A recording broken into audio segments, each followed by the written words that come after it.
এই WhatsApp guys, চলে আসলাম আপনাদের মাঝে আরও একটা নতুন ভিডিওতে। আজকে আমরা আমাদের ব্যাচের সবাই গেছিলাম পাশের গ্রামে ওয়াজ শুনতে।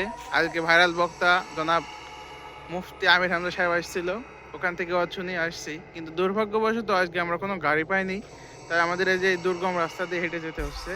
রাস্তাটা খুবই ভয়ঙ্কর, তাও কিছু করার নাই, বাস্তবতার শিকার। আমরা এখন যাচ্ছি। আচ্ছা, আমাদের এই যে ভাসতে প্রসাব করবে এখন এমন জায়গায় প্রসাব চাপে পোলা পানের। এই জায়গাটা কিন্তু খুবই ভয়ঙ্কর। জায়গাটা খুবই একটা ভালো জায়গা না, এই যে বড় বড় গাছ দেখতেছে এই গাছগুলো। এই জায়গাটা এখানে একজন গলায় যদি মারা গেল, তারপর থেকেই এই জায়গাটায় মানুষ আসতে পারে। দিনের বেলায় আসতে পারবো, আমরা তো রাত্রেবেলা গাড়ি কামিয়ে দিকে হেঁটে যাচ্ছি। এই যে এই দৌড়াল দেখছেন, এই জায়গায় সে গলার দড়িটা মূলত দিছিল এই জায়গাটায়। এখানে এই যে আপনারা দেখছেন যে এই মাঠের অপোজিটে একটা শ্মশান আছে, বুঝছেন? এই যে এই মাঠের অপোজিটে একটা শ্মশান আছে।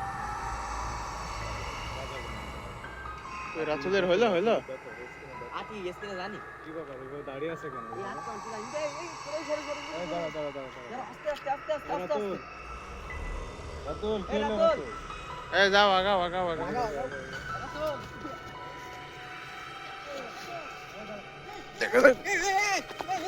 হ্যালো।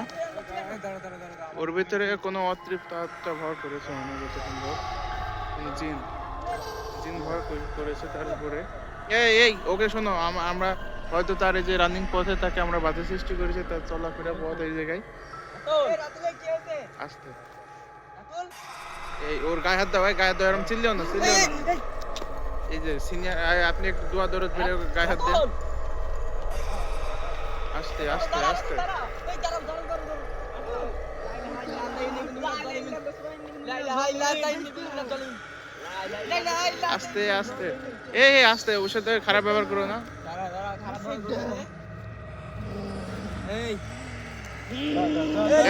আস্তে ওরকম করো না। একটু ফু দাও। লা ইলাহা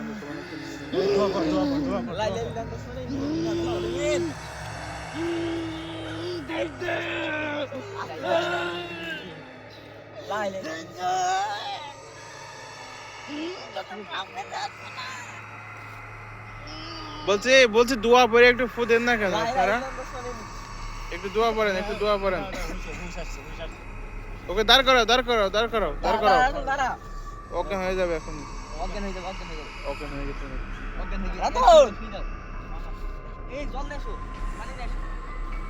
আচ্ছা আমরা